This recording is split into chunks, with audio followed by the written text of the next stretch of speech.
Do take a seat.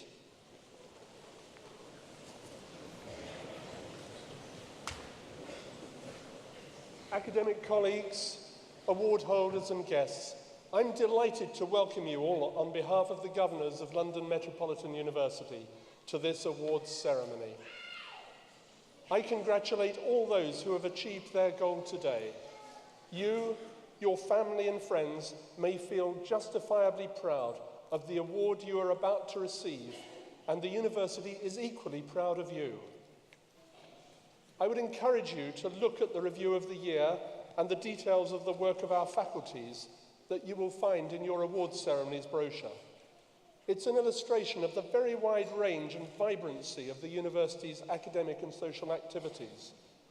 The impact of our contribution to the life of London continues to grow and be recognised as fundamental to the social and economic health of this world city. We look forward to further successes to come, and we very much hope that this year's graduates will share in those successes as alumni of London Metropolitan University.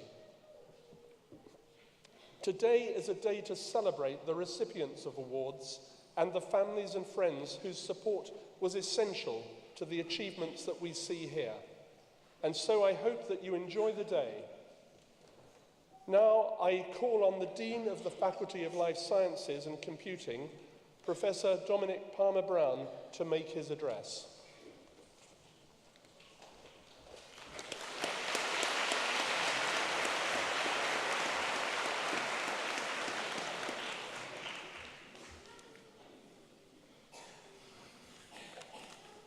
Presiding Officer, Honorary Graduand, distinguished guests, graduands, it is great to see so many of you gathered here today on this happy occasion to celebrate your graduation with the support of family and friends. As you progress from the university into careers and postgraduate study, perhaps it is timely to reflect for a moment on some of the positive impacts you, our students and staff, have on the wider world. Environmental and security impacts have been one of the themes running through the year. Our Informatics Research Centre has been progressing an international project with partners in Europe and China to process the stream of data from satellites to better understand the level and spread of pollution in the atmosphere and to provide extreme weather warnings, events that are unfortunately becoming more frequent and pose extreme hazards, especially for populations on floodplains.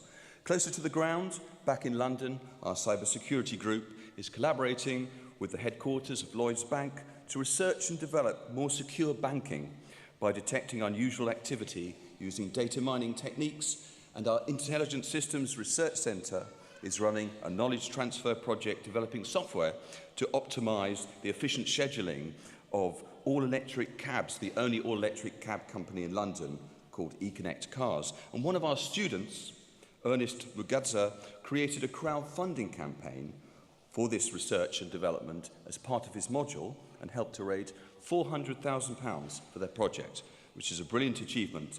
And in another fine example of student enterprise and initiative, Thomas Dolman, a chemistry student, developed a brilliant idea for natural and vegan healthcare products called Just Honest Cosmetics, and he won the largest share of 10,000 votes cast in the Big Idea Challenge run by our enterprise unit, the Accelerator at the university, and won the People's Choice Award for social impact. Students have also been performing particularly well on our Cisco computer networking modules, where they gain professional accreditation alongside modules on their degree. Pass rates are very high, and the students, like the modules, give good feedback, and the teaching is regarded as excellent. And the university has been recognised for this from Cisco, who ran a competition across 15 countries in Europe and awarded the top prize to this university. This was based on student performance and feedback. Meanwhile, our staff continued to contribute their expertise in the media.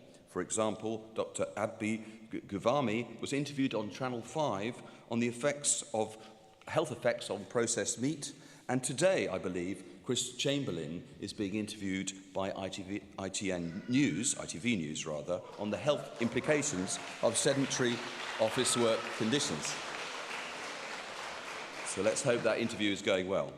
Our research students have also presented their research this year by successfully organising themselves, with a little bit of help from colleagues, launching the first Research Horizon conference that we've run with our research students, which was a brilliant example of their work, showcasing it and demonstrating the multidisciplinary nature, of their research across the faculty, with topics ranging from artificial intelligence for the identification of people to improving the quality of life for attention deficit hyperactivity patients, design of sharp filters for wireless technology, and the psychology of supply chain relationships. Staff and students also played a key role in the Faculty Enterprise Networking Day, which brought together 120 delegates from within and beyond the university to explore and exchange ideas and initiatives to enhance collaboration between the university and industry, and crucially, to showcase the employability of our graduates.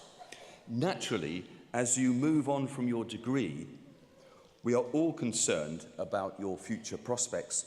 Whilst the economy may be uncertain, particularly in the wake of the vote to leave the EU, what is not in doubt is the skills you have developed and the knowledge you have acquired.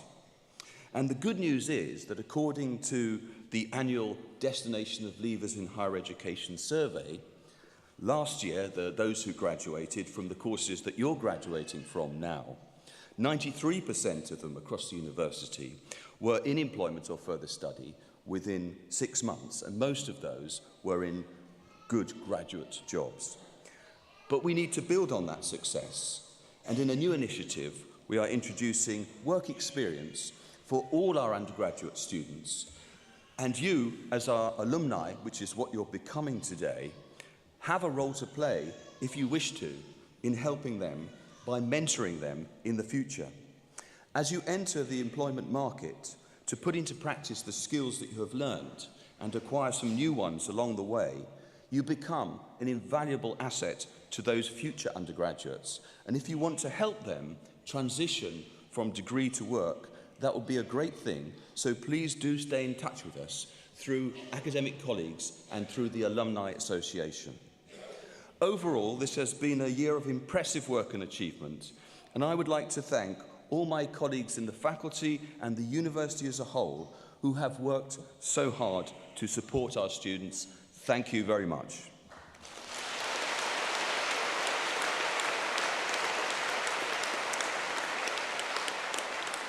And finally, we are here today to celebrate the success of all our new graduates. So, warm congratulations to you all.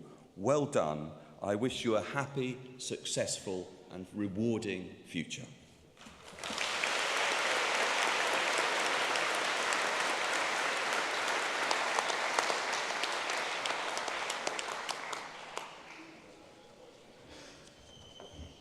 Thank you very much, Professor Palmer-Brown.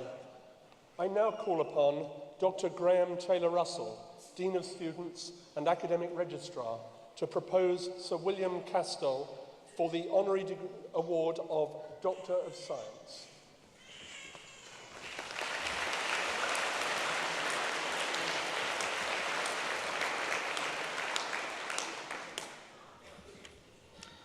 Presiding Officer, Sir William Castell has led an impressive career in science, a career that was recognised in June 2000 with a knighthood for services to the life sciences industry.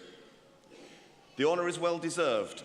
From May 2006 to September 2015, Sir William served as chair of the Wellcome Trust, a global charitable foundation dedicated to achieving extraordinary improvements in human and animal health.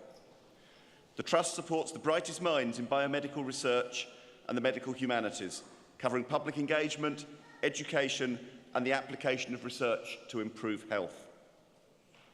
Prior to taking up this appointment, Sir William was President and Chief Executive Officer of GE Healthcare, the global medical diagnostics and biosciences business of the General Electric Company, of which he was also a Vice Chairman.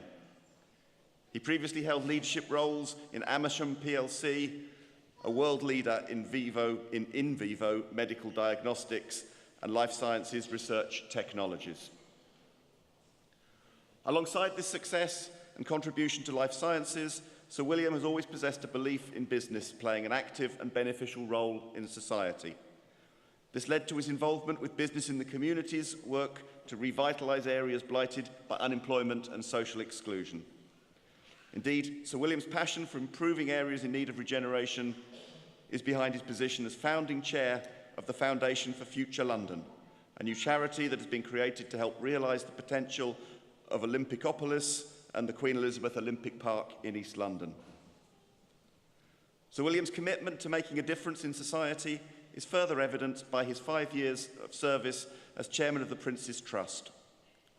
In January 2004, he received the honour of Lieutenant of the Royal Victorian Order for services to the royal family. It is for his contribution to life sciences, his commitment to tackling social isolation, and his lifetime of services to good causes that we honour Sir William today. Ladies and gentlemen, I'm delighted to present Sir William Castell for the award of Doctor of Science honoris causa.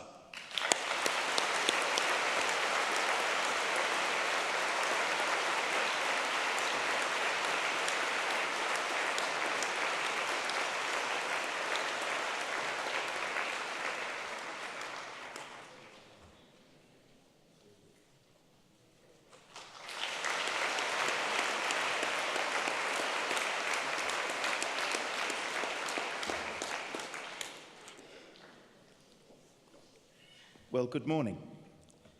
I started off early this morning. I was by the sea on the south coast of our great country. And unusually, as I was driving towards London, I turned on Radio 4 and heard an extraordinary outcome that we, the British government, had decided at the last moment to postpone the EDF nuclear contract. What was even more extraordinary was that the marquee had been established at the site for the celebration of the signing of the contract, a contract that had been worked on for more than 8 years, and dignitaries from France and from China, who were the co-shareholders, had been sent home. So to get this close to a contract signing for the delivery of clean energy to the United Kingdom seemed to be a very last-minute decision, and quite an extraordinary decision to be made by our new business secretary and by our new Prime Minister. But I suppose for me, when I look at it, I say, if you look at the world of energy today, we're all looking for clean energy, we're looking for affordable energy, and the guaranteed price on this nuclear energy was some 4 times the price of today's wholesale electricity. This having been reduced recently significantly by the cheapness of gas. But the real issue facing that contract signature is that this is to be the source of our power in the United Kingdom for the next 80 years. We've seen extraordinary changes in alternative energy, renewable energies, over the last 10 years. And now the real acid test in the market is that the base of industry in the USA, the corporations that independently supply power, are now buying both turbine and solar energy plants. When you look at the pace of technological change, and it's accelerating more now than it has through my lifetime, I wonder how many of you think that nuclear power will be the critical energy source in 20, 30, 50, or even 80 years.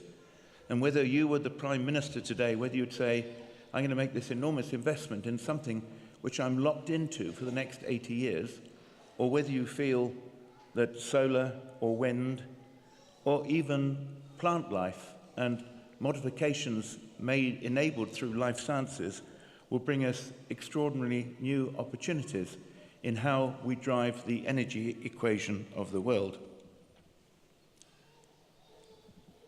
When we look at global sustainability, I'm absolutely convinced that if we put the right focus in the right areas on technology, we're going to find the solutions to carbon emissions, hopefully we can reduce the impact of climate change. We will find the solutions as to how to feed 9 billion people. When I was born, there were 2.5 billion people. During your working lives, there are going to be 9 billion people for whom we have to find the solutions. How do we find water? How do we find food? How do we find stable communities and freedom that will allow society to not only sustain itself, but how do we adjust mankind's culture to ensure that whilst the planet will always be here, we, the human species, who have such a dominant impact on the planet today, will also be here and enjoying a liberty, a stimulating and satisfying life. These are the challenges that you are now responsible for, in whichever way you like to look at it and whichever career you decide to pursue. I'm thrilled to receive an honorary degree in science. My own degrees, which actually came from a forebear of this great university, were first in business studies, where I did a marketing degree, and then in accountancy. For me, there were important influences on my life that drove me to biomedicine and life sciences. I was inspired by the young Attenborough, by the young Jacques Cousteau, and exploring the world of our oceans, and also by Crick and Watson.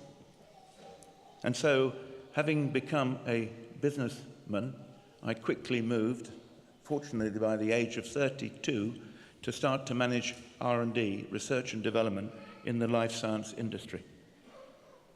The key dates for me, if I look back on my career, were the identification of DNA by Crick and Watson in 1952, the invention of restriction enzymes that opened up the world of applied molecular biology in 1971.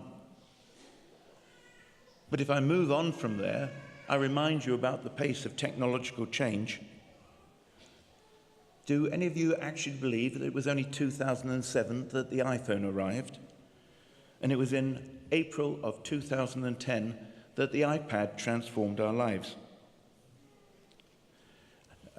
I'm still very active in the knowledge economy and in trying to assist society build social mobility and cohesive communities.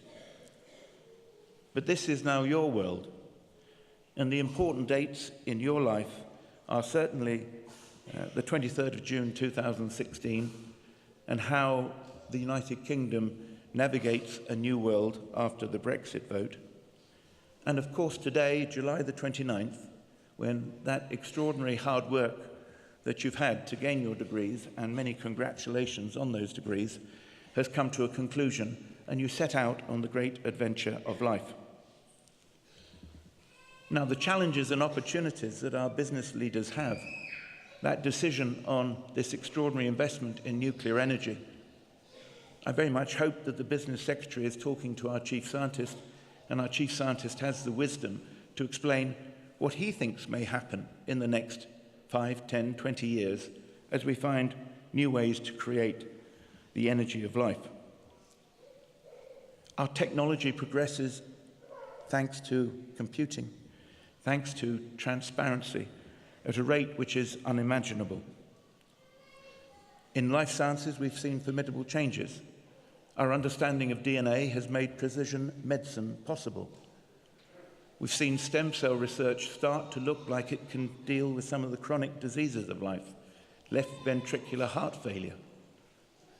I'm absolutely convinced that when I entered the world of applied molecular biology in 1980, it looked like it was an extraordinary change occurring as we took a molecular biology and reworked bacteriology and virology. But the challenges we have today and the power of the technology are far more considerable and probably require much greater integration. So when I started in life sciences, the computer really had very little impact. It is now absolutely essential that our life science graduates and our computer science graduates, some of them come together to ensure their combined skills allow us to look at big data and the impact that can have on our vision of the healthcare challenge. But in life sciences alone, changes in precision medicine will fundamentally change the way in which we deliver healthcare. So as we look at how we achieve a sustainable society, not an issue when I was your age, I really do believe that it's not just the technologies, which I'm sure can be there if we make the right investments. The real issue is whether society will adopt those technologies and change its culture in so doing. So the STEAM agenda, where we bring in the arts and the humanities to our discourse about how society responds to those challenges, is now absolutely vital.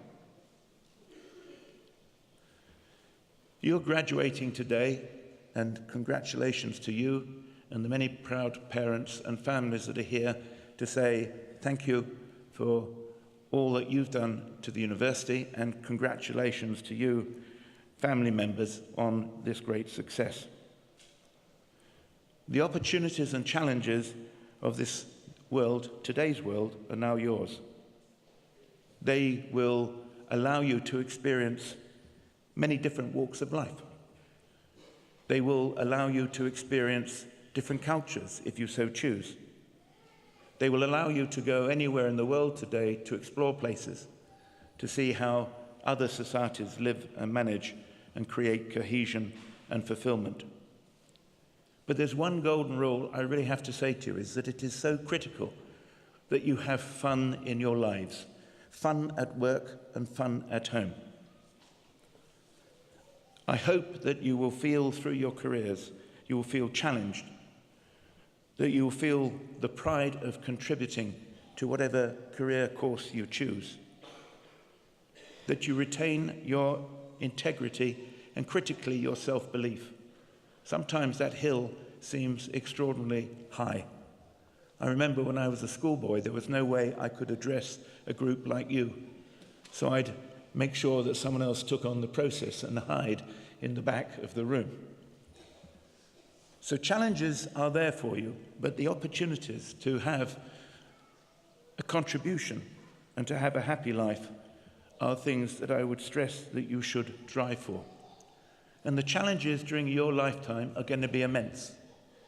And for me, the key thing that has helped me face growing challenges is to keep looking at my moral compass. What is right and wrong?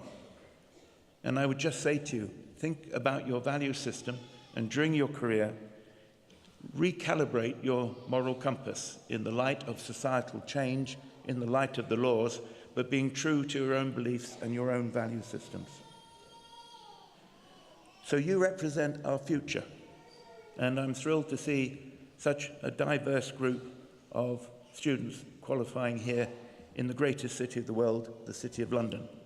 And I hope that your careers will contribute to ensure that we remain a fun, secure, diverse city which celebrates what we can achieve with the energies and creativities of a diverse community.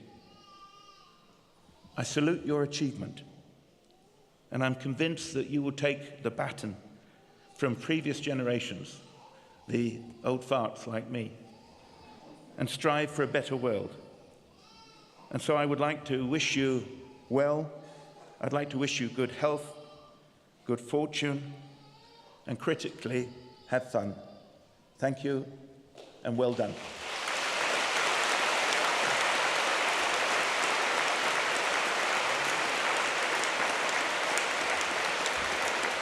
Thank you.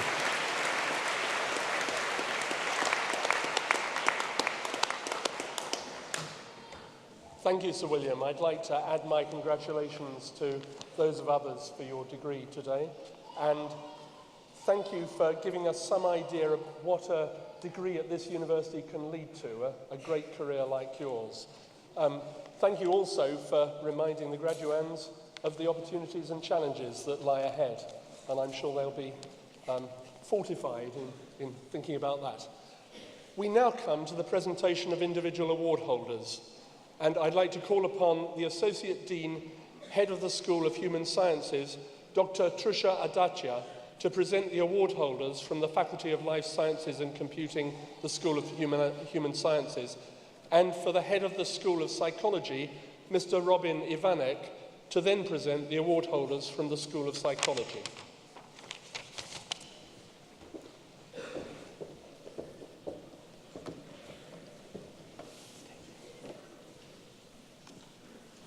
Presiding Officer, Deputy Vice-Chancellor, distinguished guests, graduates and their guests.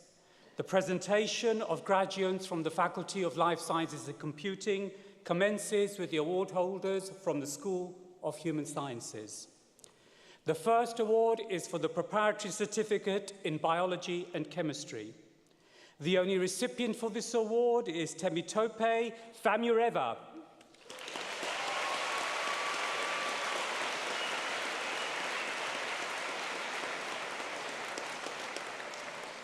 The next award is for the Preparatory Diploma in Biology, Chemistry, Health and Psychology.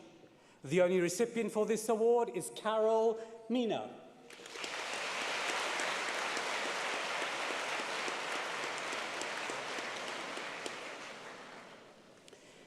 The next award is for the Bachelor of Science in Biochemistry. The first recipient for this award, who graduates with a first-class honours degree, Kristina Markova.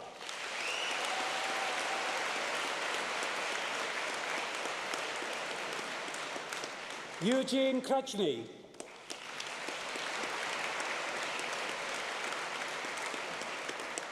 Vanessa Ward.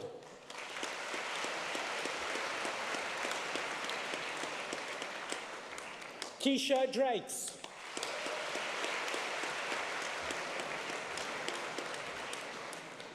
And finally for this award, Carl Phillips.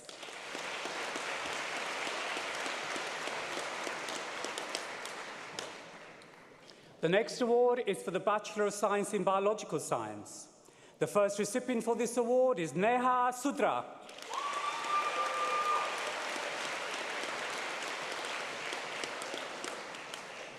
The only other recipient for this award is Princess Obijeku.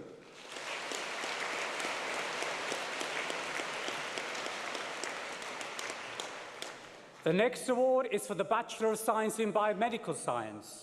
The first recipient for this award, who graduates with a first-class honours degree, Zara Adil.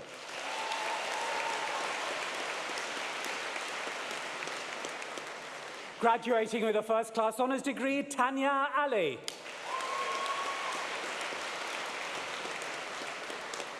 Graduating with a first-class honours degree, Edmund Day.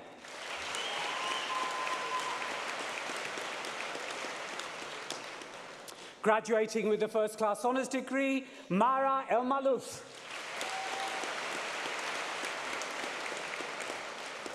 Graduating with a first-class honours degree, Kirat Grovo.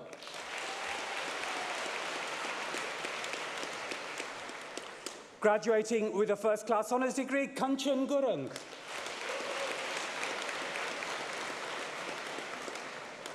Graduating with a first-class honours degree, Danielle Ismail.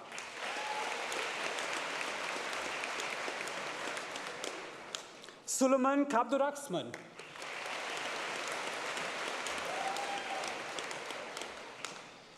Portia Lee Cuthbert.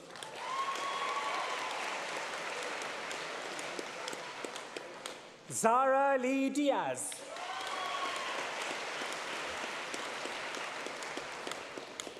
Morsal Fakiri.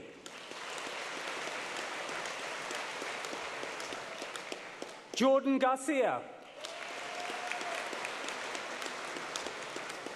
Jonathan Kase. Amna Sheikh. Jizem Talakoglu. Lina Tisama. Chaima Ahmed.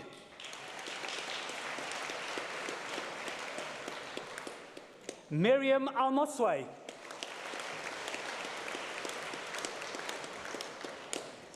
Rahil Asfa.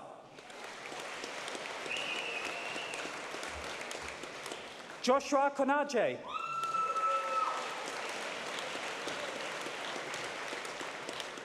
Uranus Dost Muhammad. Victoria Kamfula.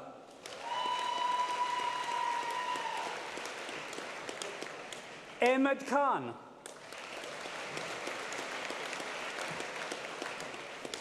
Faisha Khan.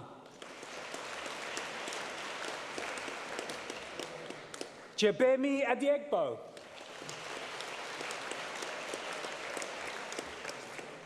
Samira Nur. Vishnu Govindsamy.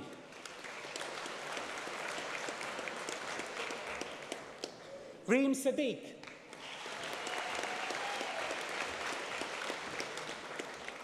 Golud Vadi.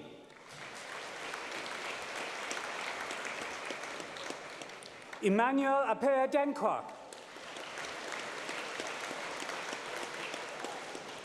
Rajita Jagannathan.